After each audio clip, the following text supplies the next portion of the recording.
Hello everyone, this is Chris with Sticker Fab. Today I'm with our 2024 Toyota Land Cruiser. I'm doing this video because Rally Armor has just publicly released their mud flaps for this platform. They were nice enough to give me a set early on in this nice orange color that kind of matched my theme, and I helped them kind of figure out the final dimensions, sent them back pictures. They sent me new mud flaps for the rear. They made them a little bit wider. Overall, this is a great looking set for the vehicle. Personally, I am familiar with this company mainly through our dealings with the Subaru WRX. I was with a company called SubiSpeed, and we just sold tons of these. The Bronco application is nice. However, the price point is $100 to like $150 more than this one.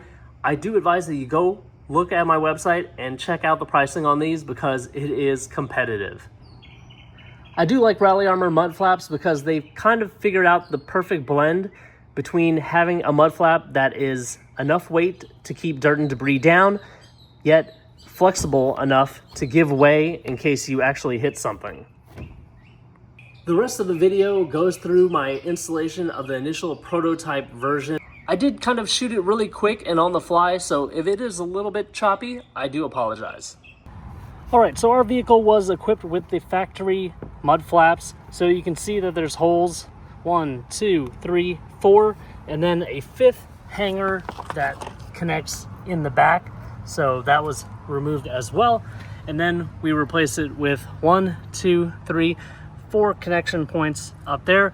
This uppermost one has this, and it goes behind the sheet metal, and then you use a 25mm spacer because they want this to be flush as possible, so they put that 25mm spacer back there.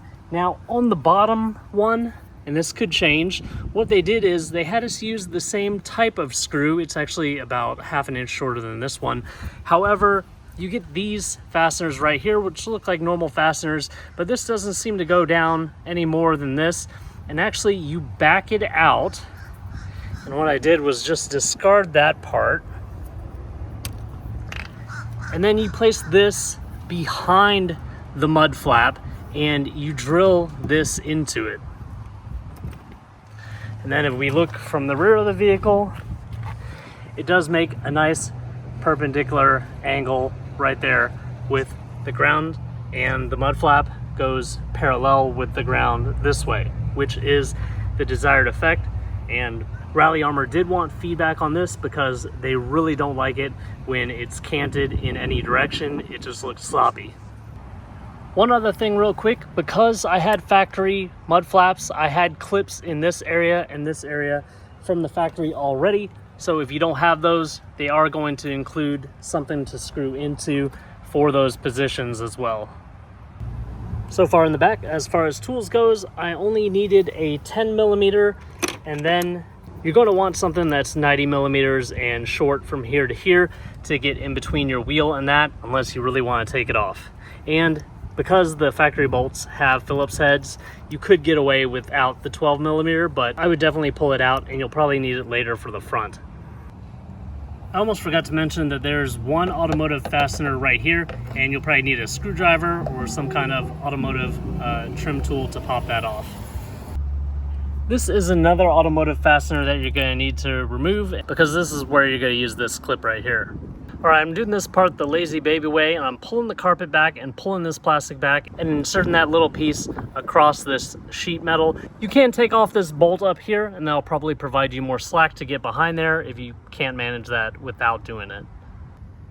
And that's what it looks like with it inserted over the sheet metal. I pulled back the little carpet there, so I'm gonna have to get that back in front of it. All right, before I have this last hole covered up real quick, let me tell you what I'm not doing. I'm not cranking down all the way on all of these yet because I want to make sure that this is perpendicular with the vehicle and this is parallel to the ground. I also want to make sure that the overhang on this side matches the overhang on the other side, and I'm happy with it as far as how much coverage I'm getting on this tire. All right, if you guys get some bunching up of the material, just loosen those areas and tighten back down. Over a while, it should start to flatten out. And remember, this is not arm wrestling. You're not trying to crank down as hard as possible. I'm not sure if there's a torque specification. If there is, I will post that in this video. However, I pretty much just used common sense. I cranked it down until I felt like it wouldn't back out. I'm not using all my strength to crank down on it, and I'm only using this 1/4 inch driver. And a quick look at that front mud flap. You have a bolt here, I think a bolt here, and a plastic fastener, or that might be swapped. And then you have a bolt right on the bottom as well. All right, I want you guys to see this configuration before I go any further. We've used a clip right in this position right here, and a clip in this position back here where there was one of these plastic style fasteners right back there. And this is a prototype bracket, so you can kind of see the paint wearing there. I wouldn't worry about that. Wanted you to see the back of the flap with this little bracket on it. And you can see these nylon nuts are run right through here with the nylon fasteners. All right, in the back here, someone didn't pay close enough attention to the directions. If you already had the factory mud flaps, you're going to reuse your factory OEM hardware here with that plastic washer and here with that plastic washer, because if you're using the supplied clips, because you didn't have the factory mud flaps, you're going to use a smaller screw inside here. And those bigger screws that are only 1 inch long, you actually use them up here. Now, I was going to put the OEM hardware up here in the front. However, the wheel is closer to this area in the front than it is in the back.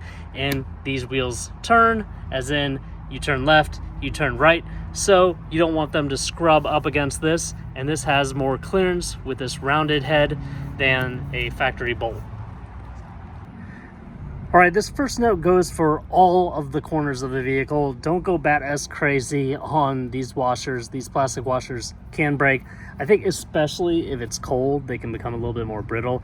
So it's a little bit cooler day for Florida. Don't crank down on those too hard. In general, all these, don't crank down on them too hard.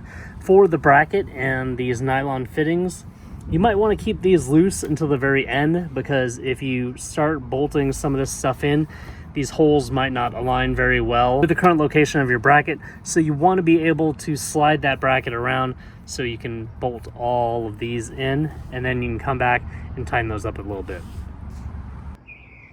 And there you have it, guys. If you want a set of these, just go to my website at stickerfab.com. Please like this video, subscribe to my YouTube channel, and hit the bell notification icon for the latest and greatest things we're coming out with for the 2024 and up Toyota Land Cruiser.